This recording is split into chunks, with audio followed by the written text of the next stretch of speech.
감사합니다. 오늘 우리가 말씀 제목이 임마누엘의 하나님이라는 제목으로 우리가 같이 말씀을 나누고자 합니다. 임마누엘의 하나님이란 말씀은 우리가 정말로 많이 듣던 말씀입니다. 그렇죠? 오늘 말씀 임마누엘 이런 말씀은요, 우리가 자주 고백도 하고 듣기도 하는 말씀입니다. 특히 기독교인이라면 임마누엘이란 말이 무엇인지 자주 우리가 묵상했고 또 그 말씀이 얼마나 중요한지 깨닫게 됩니다. 하나님이 우리와 함께 하신다라는 뜻이죠. 그죠? 하나님이 우리와 함께 하신다. 이것처럼 중요한 것이 없습니다. 우리 기독교는요, 현장의 종교입니다. 하나님께서 우리와 함께 하시지 아니하면 기독교는 별 의미가 없어요. 그냥 우상을 섬기는 사람이나 기독교나 똑같을 거예요. 그런데 하나님께서는 우리의 삶 가운데 역사하시는 하나님이십니다. 우리가 어려울 때도 함께 하시고 우리가 하나님 앞에서 좀 멀어질 때도 끝까지 기다리시고 인내하시는 하나님이시고요. 그리고 우리의 삶 가운데 늘 주관자가 되셔서 우리로 하여금 하나님의 자녀로 쓰기에 부족함이 없도록 늘 함께 하시고 도우시는 하나님이라는 것입니다. 그래서 우리는 주님을 부르고 주님과 동행하기를 원하시는 거지요. 본문 7장에서 14장의 말씀의 핵심 인물은 의외로 유다의 왕 아하스에게 맞춰져 있습니다. 그는 16년 동안 유다의 왕으로 통치하였는데 그의 할아버지 아버지인 우시야와 요담은요, 하나님이 보시기에 정직하게 행하는 사람이었다라고 성경에 기록되어 있습니다. 이와 반면에 오늘 말씀의 주인공으로 등장하는 아하즈 왕이 있습니다. 이 아하즈는요, 여호와 보시기에 정직하지 않았다 이렇게 설명하고 있습니다. 그래서 역대하 28장에 보면요, 이 아하즈 왕에 대해서 기록하였는데 이스라엘 왕 베가의 군대가 10여만 명이나 되는 이스라엘의 용사들을 완전히 죽이고 멸하였다라는 기록이 나옵니다.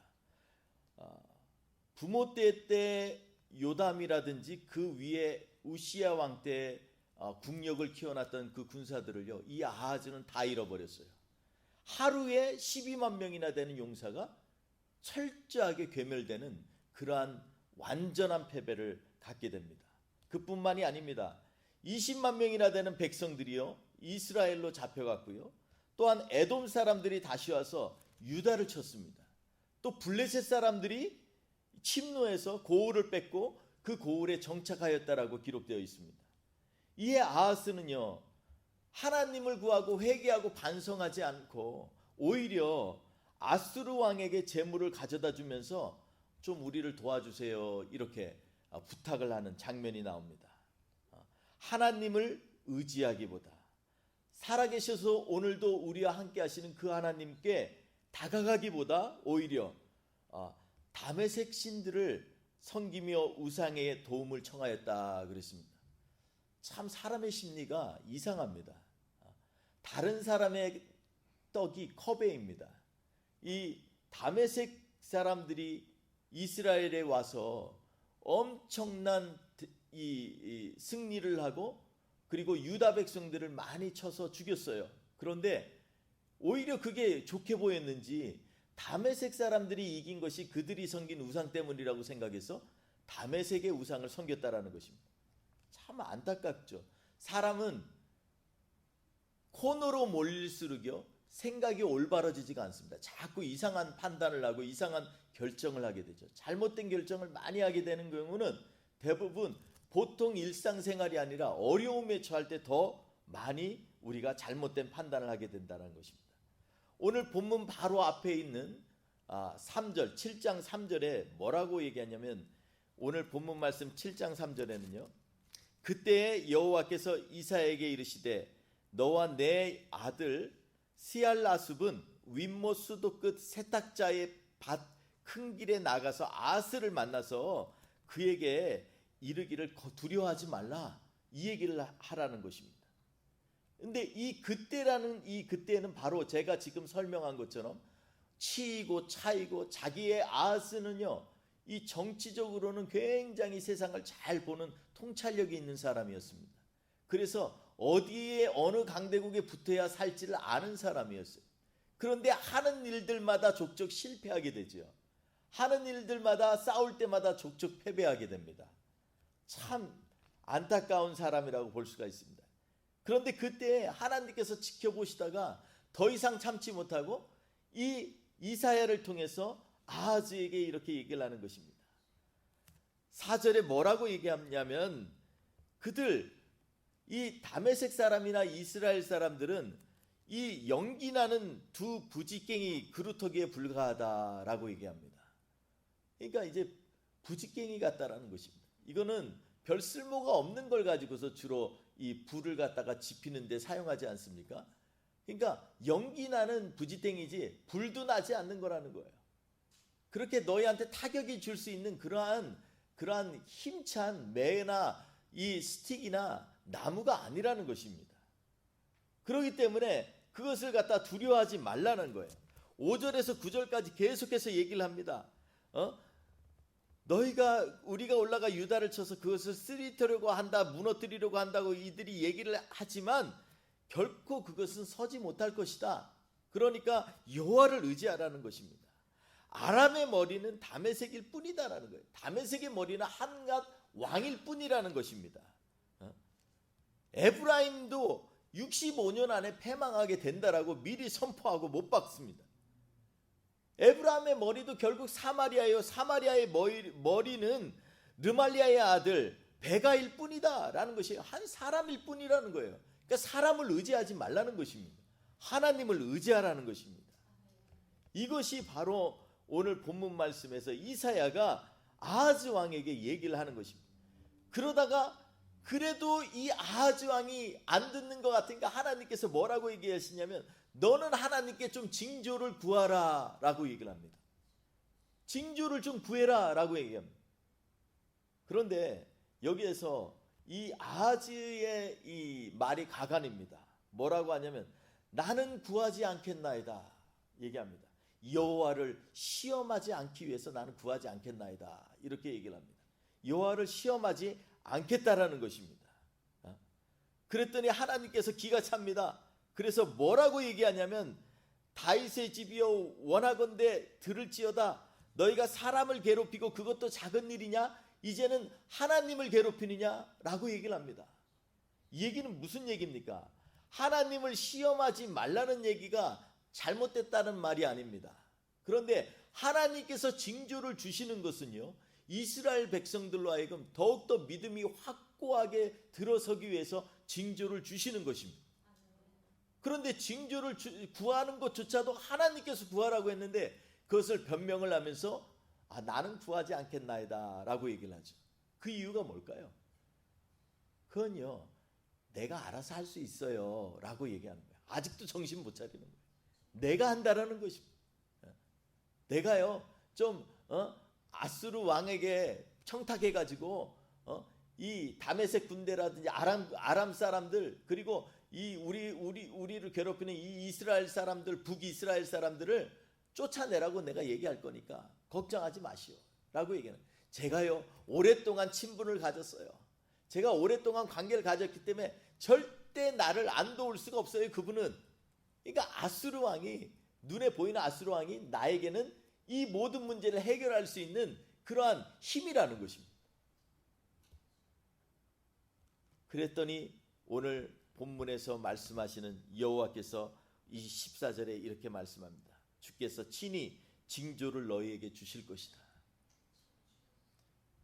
보라 처녀가 잉태하여 아들을 낳을 것이요 그의 이름을 임마누엘이라 하리라.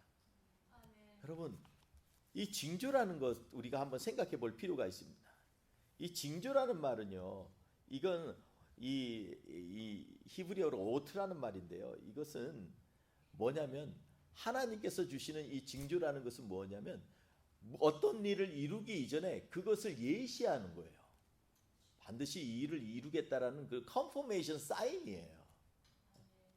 그러니까 이것은 하나님을 시험하는 것이 아니라 하나님께서 우리와 함께 하시는 거에 대해서 한 번 더 컨포메이션을 주는 거예요. 내가 반드시 이루겠다라는 거예요. 그런데 이것을 갖다가 하기 싫은 거예요. 사람은 하기 싫은 거예요. 이 아하즈 왕은요, 이 일을 하기가 싫은 거예요. 그래서 자꾸 자기 맘대로, 자기 신앙대로 일을 하려고 하는 것입니다. 그러다 보니까 결국은 하나님의 말씀으로부터 멀어지게 되는 것입니다. 오늘 본문 말씀을 보면은요, 이사야 7장에서 14장 말씀 가운데서 계속해서 연이어서 하나님께서 보여주시는 게 있어요. 징조를 보여주세요. 7장에서 내가 보라, 너희 처녀가 아들을 낳을 것이다. 그러니까 남자하고 관계를 안 맺은 사람이 아들을 낳을 것이라는 거예요. 그리고 그 아들의 이름을 임마누엘이라고 하겠다라는 거예요. 그러니까 이 말씀에 대해서 얘기를 하면서 이것에 대해서 거부하니까 계속해서 8장에서 14장, 7장에서 14장 말씀은요, 계속해서 아하즈가 주인공입니다.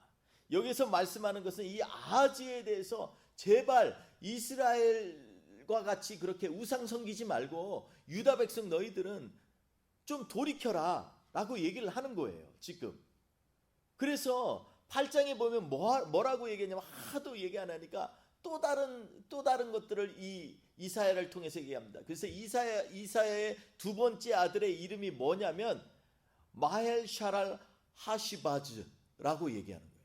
그게 뭐냐면 노략이 이제 속히 온다. 너희들 지금 니네들 거 다 노략될 거야 라고 얘기하는 거예요. 그러면서 자기 아들 이름을 이렇게 어렵게 불러요. 마헬 샤랄 하시바즈. 아들 부를 때 이러면 정말 힘들 것 같아요. 저는 우리 아들 이름이 두자인 게 얼마나 감사한지 몰라요. 서인아 이러면 부르잖아요. 형규야 이러면 딱 나오잖아요. 그죠? 그러니까 마헬 샤랄 하시바즈. 맨날 이름 부르다가 진 다 빠져. 근데 이 둘째 아들 이름을 이렇게라도 부르겠다라는 거예요. 왜 그렇습니까? 오늘 이 말씀을 하면서 하나님께서 너는 큰 석판을 가지고 그 위에다가 통용물자로 이렇게 쓰라는 거예요. 이 통용물자라면요, 이제 아수르 사람도 보고 깨달을 수가 있고 아람 사람도 깨달을 수가 있고 전부가 그 시대에 통용되는 물자예요. 그러니까 이 문자로 쓰라는 얘기는 뭐예요? 모든 사람 가운데 하나님께서 이 일을 이루시겠다는 거예요. 너희가 결코 이렇게 말을 안 들으니까 내가 이제 너희를 노략질 당하게 할 것이다. 창피하게 할 거야 라고 얘기를 합니다. 그리고 그들에게 이 선지자 제사장 아들 스가랴를 불러서 증언하게 하고요. 그리고서 이어서 뭐라고 얘기하냐면 너희가 내 아빠 내 엄마라고 부르기 전에 아기가 부르기 전에 너의 모든 재물들이 다 노략질 될 것이다 라고 얘기까지 합니다. 그러면서 얘기합니다. 이 백성이 천천히 흐르는 실로아의 물을 버리고 르신과 르말리아의 이 아들을 기뻐하는 너희들 정말로 이제는 너희들은 완전히 흉영하고 엄청나게 너희들을 휩쓸어가는 그러한 아시리아의 그러한 큰 하수가 곧 너희에게 넘치게 될 것이다라고 이 저주합니다. 근데 임마누엘이라는 말씀이요 8장에도 또 나와요. 8장 8절에 보니까 뭐라고 했냐면 너희가 이 아수르의 물이 가득해서 너희 목까지 미칠 건데 그때에도 임마누엘이여 그의 펴는 날에 내 땅에 가득하리라 하셨느니라 이렇게 얘기합니다. 그러니까 임마누엘이란 말씀이요 하나님이 우리와 함께 하실 때 복을 주실 때가 있지만 이 말씀처럼 철저하게 계속해서 9절 10절 8장 9절 10절 계속해서 뭐라고 얘기하냐면 너희가 패망 안 할 것 같지 너희 패망할 거야. 하나님으로부터 멀어지면 너희는 패망할 거야. 너희가 계획한 게 다 이루어질 것 같지 그런데 그게 수포로 돌아갈 거야. 왜냐하면 하나님이 우리와 함께 계시기 때문이야. 하나님의 백성은요 잘못 가면 하나님께서는 그냥 놔두지 않는 거예요. 임마누엘의 하나님이라는 것은요 때때로 우리에게 환난도 주시고 연단도 주실 때에도 임마누엘 하나님으로 우리에게 임하신다라는 거. 왜요? 우리를 돌이키게 하기 위해서, 회개케 하기 위해서, 하나님께로 돌아오게 하기 위해서 계속해서 임마누엘 하나님으로 임하신다라는 것입니다. 9장에 보면 계속해서 뭐라고 얘기를 하냐면 또 사인에 대해서 9장 6절에서 얘기합니다. 한 아이가 우리에게서 낳고 한 아들이 우리에게 주신 바 되었는데 그의 어깨에는 정사를 메었고 그의 이름은 기묘라, 모사라, 전능하신 하나님이라, 영존하신 아버지라, 평강의 왕이라 할 것입니다. 이건요 사람에게 얘기하는 것이 아닙니다. 이분이 바로 처녀에게서 잉태하신 임마누엘 하나님이라고 계속해서 말씀을 나누고 있는 거예요. 11장 1, 2절에 보면은 또 하나님께서 이 말씀을 하십니다. 이새의 줄기에서 한 싹이 나며 그 뿌리에서 한 가지가 나서 결실할 것이요. 여러분 이 말씀 잘 보세요. 이새의 줄기에서 한 싹이 나며 그 뿌리에서 한 가지가 나서 결실할 것이다 라고 얘기합니다. 여기 뭐예요? 이 뿌리에서 뭐가 나요? 뿌리에서 가지가 바로 나오나요? 아니요. 뿌리가 돋으면요 그 위에서 싹이 나고 싹이 잎사귀가 나고 점점 해서 스템이 되고요, 나무 줄기가 되면 거기에서부터 가지가 나오는 거예요. 그런데 갑자기 뿌리에서부터 한 가지가 나와요. 이건 뭐를 얘기하는 거예요? 바로 이사야서 6장 마지막에 나온 말씀하고 연결이 되는데, 이사야서 6장 마지막 13절에 보니까 뭐라 그러냐면, 너희들이 앞으로 10분의 1만 남았을지라도 황폐하게 될 것인데 그럼에도 불구하고 박나무와 상수리나무가 배임을 당한 것 같이 그들이 배임을 당하였어도 거기에 뭐가 남느냐 그러냐면 그루터기가 남는다 그랬어요. 거룩한 씨가 이 땅에 그루터기니라 이렇게 말씀하고 있어요. 여러분 이 말씀 헷갈리면 안 돼요. 이 비유를 잘못 해석하면, 그래서 제가 보면 미국에도 그렇고 이 한국에도 그렇고 그루터기라는 그런 선교단체도 많고 이름 하다못해 교회 이름도 그루터기더라고요. 근데 그루터기란 말이 그게 그렇게 복된 말이 아니에요. 상수리나무, 밤나무 이렇게 큰 아름드리 나무도 밑둥부터 쫙 잘리고 나면 남아있는 게 뭐냐면 그루터기예요. 그러니까 이 그루터기는 옛날에 여기에 나무가 있었다는 걸 증거하는 것 뿐이에요. 거기 앉아서 좀 이렇게 쉴 뿐이에요. 생명이 나지가 않아요. 근데 나는 게 있는데 뭐가 나냐면 잘린 데서 나는 게 아니고 그 옆에서부터 가지가 나와요. 가지가 초라해요. 그런데 연한 가지가 나와요. 그게 나오면 다행인 거예요. 그러니까 그루터기 자체는요 그렇게 축복된 말이 아니에요. 다 잘려버렸다라는 거예요. 근데 6장 13절에서 왜 예수님을 그루터기로 이 표현을 하냐면요, 여기에서 표현하는 이 그루터기는 뭐냐면 이미 하나님께서 택한 백성으로서 잘 이렇게 성장하게 했는데 말을 안 듣고 완고하니까 잘라버린다는 거예요. 근데 잘라버려도 거기에는 하나님이 함께 하셨다라는 증거가 있는 거예요. 그게 그루터기예요. 아 그래, 잘린 걸 보면서도 이미 열매는 못 맺어. 그런데 여기에서부터 한 가지가 나올 것인데, 이 뿌리에서부터 한 가지가 나올 것인데, 그게 이제 11장 1절 2절과 연결되는 거 아니겠습니까? 근데 그가 뭐냐면 그 이새의 뿌리에서 나오는 이 가지가 결실할 것이다 라는 거예요. 놀라운 일이에요. 그러니까 그루터기에서 나오는 가지는요, 곁가지는 결실할 수가 없어요. 그런데 이 한 가지가 나오는데 이 가지는요 결실도 해요. 그분이 누구냐면 예수 그리스도예요. 죽은 것 같은데 살은 거예요. 십자가에서 온몸을 바쳐서 완전히 죽었는데 그 가운데서 하나님께서 전능하신 하나님의 힘으로만 오직 삶을 줄 수 있는 그 하나님의 힘으로 살려내신 게 바로 누구냐면 바로 이새에서부터 나온 한 가지라는 거예요. 여러분 그러니까 이건 놀라운 일인 거예요.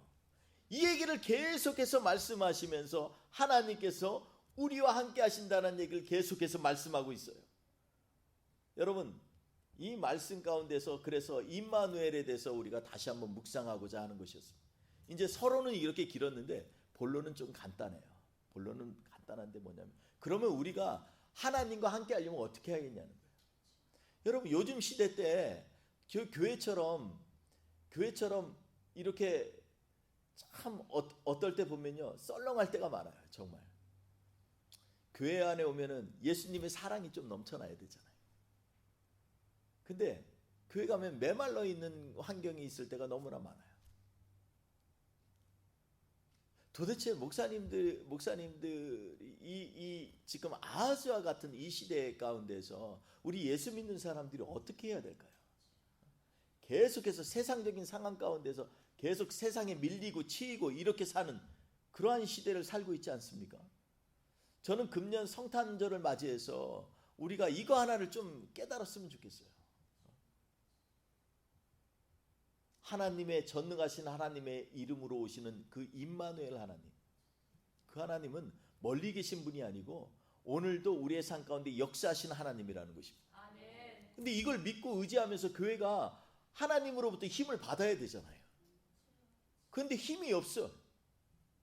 해산을 해야 되는데 애를 낳아야 되는데 애를 낳을 힘이 없다니까요. 요즘에 보면 굉장히 역기능적인 그러한 것들을 정말 많이 봐요.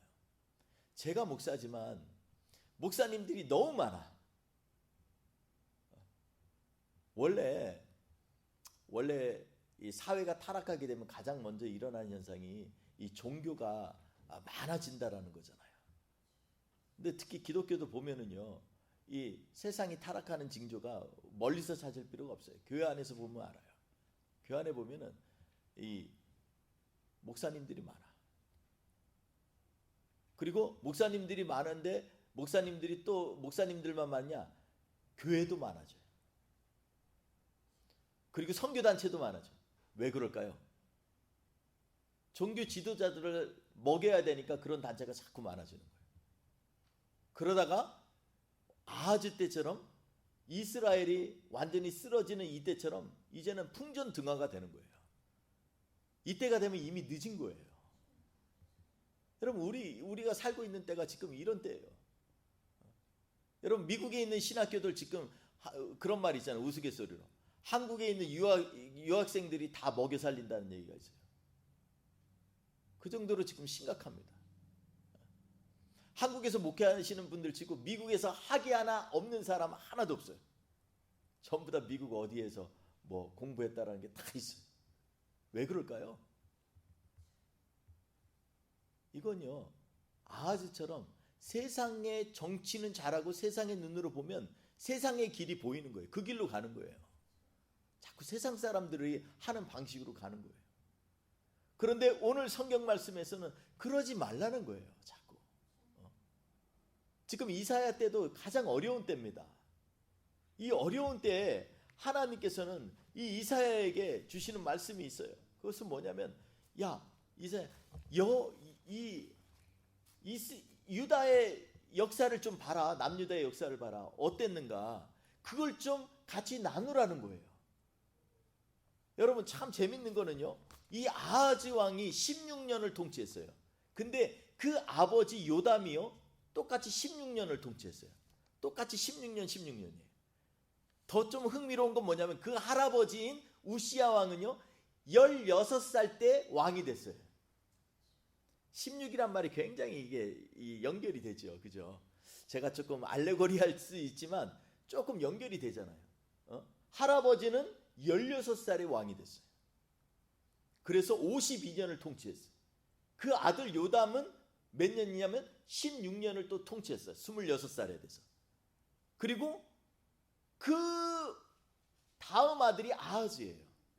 근데 놀라운 건 이 요담과 우시야는요 여호와 보시기에 정직히 행하셨다라고 기록되어 있습니다. 역대하 26장에 보면 우시야에 대해서 정직하게 행했다.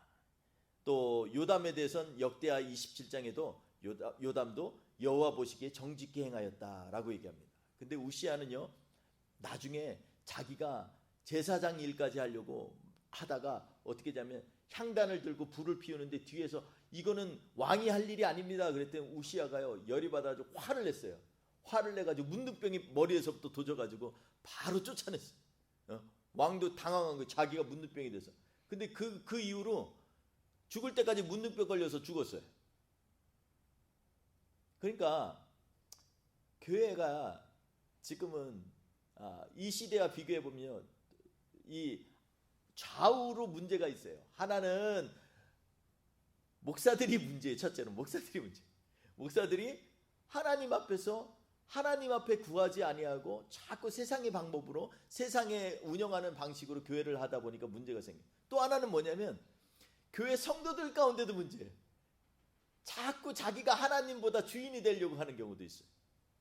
이것도 문제예요. 그러니까 두 가지가 앞에서 밀고 뒤에서 땡기고 이러면서 교회를 하여금 자꾸 세속화되게 만들어 간다라는 것입니다. 그런데 오늘 말씀에 보면은요, 우시야하고 요담하고 아하스의 차이를 보잔 말이죠. 첫째로 임마누엘의 하나님이 임하시려면 우시야에게 이 얘기를 하는 거예요. 이사야는요 간접적으로 이 얘기를 하는 거예요. 이사야가 언제 때부터 이 선지자였냐면요, 우시야 왕 때부터. 우시야, 요담, 아하스, 히스기야 같은 4대 왕에 걸쳐서 이 선지자 역할을 했어요. 근데 첫 번째는 뭐를 얘기하냐면, 임마누엘의 하나님을 너희 마음에 모시고 싶은가? 그러면 말씀으로 먼저 스스로를 점검하라는 것입니다. 말씀으로 무장하라는 거예요. 여러분, 이 북이스라엘과 남유다의 차이가 뭐가 있습니까? 한마디로 얘기하면 북이스라엘은 하나님의 말씀을 버린 백성들이에요. 우상을 쫓아가기로 결정한 사람들이에요. 남유다는요 어떠한 사람들이에요? 거기에 보면 하나님을 쫓아가는 사람들도 있고 아닌 사람도 있어요. 오늘 왕들을 보면 그 차이가 나라의 운명을 가르고, 그리고 하나님의 이 징조의 말씀이 임하느냐 안 임하느냐, 임마누엘의 하나님을 경험하느냐 안 경험하느냐의 차이라는 것입니다. 그러니까 우시야 왕 때는요 어땠냐면, 묵시에 밝은 스가랴가 사는 날까지는 하나님을 찾았다라고 기록되어 있어요.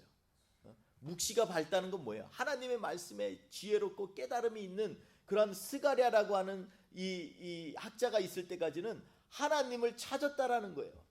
그리고 하나님의 26장 15절에 보니까 우시야 왕에 대해서 얘기하면서 뭐라고 얘기하냐면, 이 나라가 강대해졌는데 이 이유가 뭐냐 그랬더니 하나님의 기이한 도우심이 있었다라고 얘기합니다.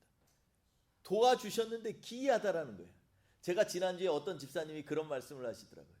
돈 버는 방법이 의외로 열심히 일한다고 돈을 버는 게 아닙니다. 이런 얘기를 하시더라고요. 참 희한해요. 열심히 일하면 일한 만큼 돈을 벌어야 되잖아요. 근데 때때로 그렇지가 않아요. 그 왜 그런 줄 아세요? 하나님의 기이한 도우심을 하나님은 주시고 싶어서 그러는 거예요.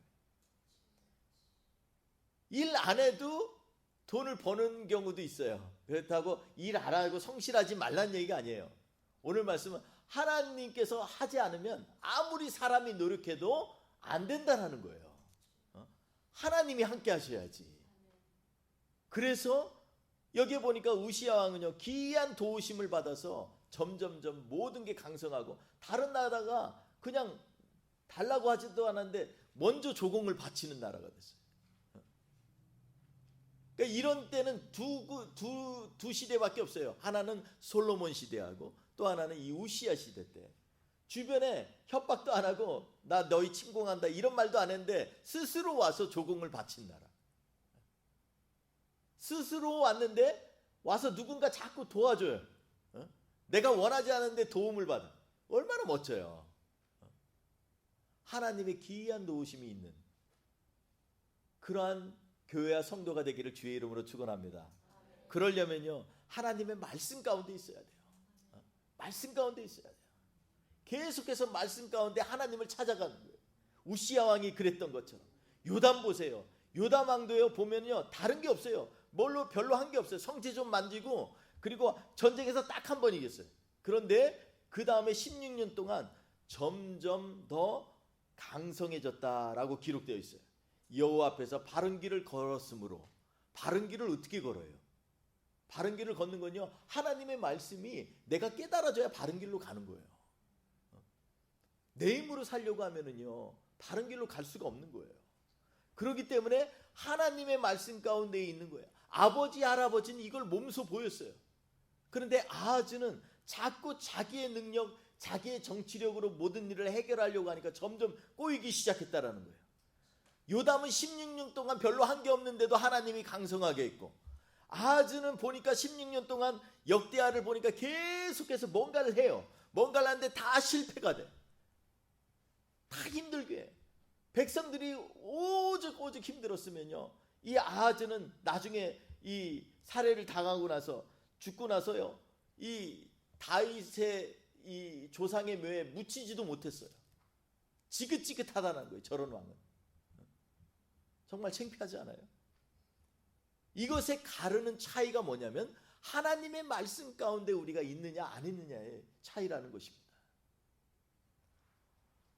성탄절은요, 성탄절은 이 하나님의 말씀, 이 절기 셀러브레이션하고 선물 나누는 거 이런 것도 성탄절에 중요한 거지만 말씀이신 하나님이 우리 가운데 거하신 것을 체험하는 날이 성탄절이에요. 아멘. 여러분, 우리가 다시 한번 이 성탄절기로 회복해야 되는 것입니다. 아멘. 성탄의 의미를 회복해야 되는 거예요. 아멘. 밖에 나가서 신나게 놀고 먹고 마시라고 있는 게 성탄절이 아니라는 거예요. 오랜만에 만나는 친구들을 만나려고 주는 절기가 성탄절이 아니고 이 날은 정말 거룩한 날이에요. 거룩한 씨가 우리 가운데 임하셔서 그 씨에서부터 하나님께서 우리를 구원하고자 하는 메시아가 나온 날이 바로 이 성탄절인 거예요. 그러니까 이 날은요, 말씀을 나누고 말씀을 증거하고 말씀 가지고서 축복하고 이런 날이 바로 성탄절이라는 거예요. 여러분, 우리가 이러한 하나님의 말씀 가운데 거하겠습니다. 둘째는 뭐냐면 하나님의 영으로 나아가는 때 임마누엘 하나님을 만나게 됩니다. 여러분, 우리가 마음이란 거 중요하잖아요. 우리 교회가 내년에 집중하려고 하는 게 뭐냐면 마음에 대해서 교육을 하고 그걸 갖다가 다른 사람들한테 나누고자 하는 거예요. 왜냐하면 우리 뿌리 깊은 교회가 처음 시작했을 때 이유가 뭐냐면 왜 우리는 예수를 믿는다고 교회는 나오는데 밖에 나가면 다른 사람들이 볼 때 저 사람이 예수 믿는 사람은 왜 저래? 비웃음거리가 되는 경우가 참 많잖아요. 제가 정확히 통계를 잡은 건 아니지만 식사하러 가서 제일 식당 서버들이 제일 섬기기 싫어하는 사람이 어떤 부류냐면 바로 크리스찬들이에요. 예수 믿는 사람. 와가지고서 괜히 쓸데없는 얘기를 하는 거예요. 그리고 따지는 것도 얼마나 잘 따든지. 팁도 또 조금 줘. 예수 믿는 사람들이 그러면 안 되잖아요. 제가 얼마 전에 저기 목사님들 식사하는데 그 어떤 큰 교회 목사님이 맛있는 걸 싹 사줬어요. 근데 이사님 제가 뒷꼭지가 좀 땡기더라고요. 그래가지고서 쫙 보니까 팁이 좀 조금 내가 볼 땐 적어. 그래서 한 자리 두 자릿수는 두 자릿수인데 제가 생각할 때 이거는 아닌 것 같아서 두 자릿수라도 이거보다는 우리 저 앞에 숫자를 좀 바꿉시다. 그랬더니 내가 돈 내지 않으니까 그러는 것처럼 막 좀 기분 안 좋게 보더라고요. 그래서 그게 아니고 우리가 목사인 거 다 하는데 팁이 뭐 15% 뭐 18% 이렇게 주면 이거는 아니니까 우린 최소한 목사니까 최소한 20%에서 25%는 줘야 되지 않겠습니까? 그랬더니 목사님들이 할 수 없이 그었어. 25%라고 그었는데 여러분, 예수 믿는 사람은요 어디 가도 예수 향기가 나야죠. 교회에서는 신앙생활을 잘한 것 같고 목사님과 관계도 좋은 것 같은데 밖에 나가면은 사람들과 만나면 괜히 그냥 조그마한 거 하나에 따지고 막 그러는. 차라리 교회 와서 따지세요. 그리고 밖에 나가면 좀 힘있게. 그리고 밖에 나가서 그거 하면 아예 식사하지 마세요. 우리 집에 오세요. 우리 집 밥이 더 맛있어. 내가 우리 집에 와서 제가 만드는 거 아니지만 밥 드릴 테니까. 밖에 나가서 귀하게 먹을 거면 팍팍 팁도 한 달에 2번 갈 거 한 번만 가시고 팁을 그냥 주세요. 그리고 품위 있게 한마디를 하더라도 품위 있게. 품위 있게라는 말 제가 지난번에 했죠. 품이라고 할 때 품자가 뭐예요? 입구자가 3개예요. 입이 3개예요. 그러니까 내 입으로 하지 말고 성부, 성자, 성령 삼위일체 하나님이 하시듯이 말을 하는 게 품이 있는 거예요. 그러니까 입이 3개 있는 것처럼 얘기를 하셔야 돼요. 하나님 아버지, 예수님, 성령님이 말하는 것처럼 좀 품위 있게 얘기를 해야 돼요. 입에서부터 자꾸 이상한 소리 나오고요. 좀 말을 해도 어떻게 그렇게 예쁜 말을 안 하고 똑같은 말인데 그렇게 힘들게 하는지 몰라요. 그러지 마세요. 저는요, 사랑하는 성도 여러분, 우리가 마음으로 나아가야 됩니다. 임마누엘 하나님을 체험하려면요 마음으로 나아가야 돼요. 내 마음이 들어가야 돼요. 그래서 여기 보면요, 유다 왕 중에서 축복된 왕들 중에서 이 아주 우리가 알고 있는 왕들 중에 유명한 왕이 있어요. 그 왕이 누구냐면요, 바로 이 여호사밧이에요. 여호사밧에 보면은 역대하 19장 3절에 보면 마음이 기울여 하나님을 찾았다라고 얘기하고 있습니다. 여호사밧은요, 마음이 기울어져. 누구한테 기울어져요? 하나님께 기울어진 거예요. 여러분, 마음이 제로 아니면 100이면 얼마나 좋겠어요, 사람이. 그럼 난 100% 전심으로 하나님을 근데 세상 살다 보면 전심이 잘 안 돼. 그래도 적어도 어느 정도는 되어야 되냐면 늘 하나님께 기울어져 있어야 돼. 게이지가 늘 하나님께 기울어져 있어야 돼. 어떤 일을 결정할 때 하나님이 기뻐하시는가 아닌가의 판단에 있을 때 적어도 7, 80%는 하나님께 기울어져 가야 돼. 하나님이 기뻐하시는 쪽으로 가야 된단 말이에요. 이런 사람에게 하나님께서 뭐로 임하신다고요? 임마누엘 하나님으로 임하신다. I'll be with you. 그냥 once upon a time이 아니에요. 오늘도 내가 너와 함께 하시겠다는 거예요. 어제도 함께 한 것처럼 오늘도, 오늘 함께 한 것처럼 내일도 항상 나는 너와 함께하는 하나님이라는 거예요. 얼마나 대단합니까? 세 번째로는요, 이 징조를 구하라는 거예요. 여러분, 징조를 구하는 게 나쁜 것이 아닙니다. 단지 문제가 뭐냐면 이 앞에 두 가지가 행해지지 않고 징조를 구하니까 문제가 생기는 거예요. 항상 사람들은요, 하나님 나를 도와주세요, 사인을 주세요 그러는데 먼저 내가 말씀 가운데 좀 무장돼야지. 내가 하나님을 향해서 내 마음의 전심으로 가야지요. 그렇게 되면은 하나님께서 싫어도 징조를 주신다니까요. 그래서 상황을 위해 그 다음에 기도하세요. 여러분, 말씀 없이 상황을 위해서 기도하지 마십시오. 내가 현재 상황이 어렵다고 하나님 제 상황이 어려운 거 아시죠? 아니요. 먼저 임마누엘의 하나님이 함께 하시려면 말씀으로 먼저 내가 채워야 돼요. 그리고 내 마음이 하나님 편이 돼야 돼요. 그리고서 상황을 위해서 기도하라는 것입니다. 그럴 때 하나님이 징조도 주시고 이 사인도 주시는 거예요. 세속화되는 이 세상 가운데서 이기는 것이 별게 아니에요. 세상 사람도 복을 구해요. 우리도 복을 구해요. 차이가 뭐가 있어요? 우리는 복을 구하는 기초가 뭐냐면 하나님의 말씀이에요. 우리는 복을 구하는 기초가 뭐예요? 내 마음을 하나님 앞에 드릴 때 주시는 복을 우리는 찾고 있는 거예요. 세상 사람은 이거 두 가지 없이 그냥 하나님께 무조건 복 달라는 거예요. 이게 다른 것입니다. 여러분, 제가 인도에 있어서 처음에 가서 놀란 게 세 가지가 있습니다. 하나는 뭐냐면 사람들을 만나서 뭐를 물어보고 집에 문제가 있어서 뭐 고치려고 그러고 가면은 밖에 나가서 물어보면요, 100이면 100 똑같은 말을 해요. 이거 할 수 있어? 그러면 처음에 하는 말이, 그 내용도 잘 모르는데도 하는 말이 있어요. No problem. 인도 사람들은요, 첫 번째 하는 말이 늘, 여러분 나중에 인도 사람 만나서 말하면요, 대부분 열에 9, 10은 다 이 얘기부터 합니다. No problem, I can do it. 자기가 마이클 조던도 아닌데 I can do it. 뭐든지 할 수 있대. 여러분, 그래서 제가 깜짝 놀랐어요. 이 사람들은 뭐 어떻게 해서 저게 무조건 할 수 있다 그럴까? 근데 제가 보니까는 사실은요, 무조건 이 사람들은 이 태생적으로 무조건 뭐든지 no problem, 프로브럼이 없어요. 사는 것 자체가 이미 그들의 신이 운명 지어졌기 때문에 산다라는 거예요. 그러니까 문제가 없는 거예요. 이 세상 살고 나면 다음번에 또 나와. 그러면 그때는 더 잘 살면 돼요. 그래서 여기서 좀 실수해도 괜찮아. 어떻게 보면 참 좋은 생각, 좋은 철학 같죠? 그런데 그러다 보니까 인생에 발전이 없어요. 근데 하나님께서 우리에게 뭐라 그러셨어요? 너에게 인생은 분명히 정한 것이 있다 그랬어요. 그리고 그 위에 심판이 있으리니. 항상 그래서 살아계신 하나님을 두려워하는 사람은요, 하나님께서 우리의 삶 가운데서 일하시는 걸 아는 사람이고, 그분이 심판하시는 하나님으로 다시 오신다는 걸 깨닫는 사람은요, 세상을 만만하게 살지 않아요. 하나님을 두려워하는 마음으로 살지. 두 번째로 제가 깨달은 게 있어요. 뭐냐면 이 차를 타는데 한 번은 이 인도에선 택시가요, 한 보통 제가 그때 인도 수도 뉴델리에서 있을 때였는데 보통 택시 평균 연령이 한 35년에서 40년 이렇게 돼요. 어떤 건 한 50년 된 거 있어요.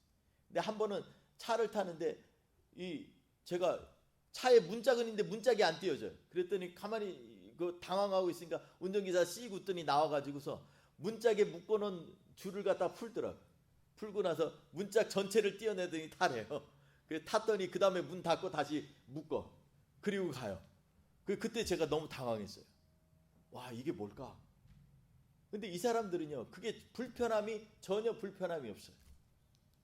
또 한 번은 비가 갑자기 내리는데 가만히 보니까 앞에를 자꾸 안 해. 저 와이퍼가 없어요. 그래서 깜짝 놀랐어요. 비는 많이 오고 억수같이 오는데 차가 막 달리는데 걱정이 되잖아.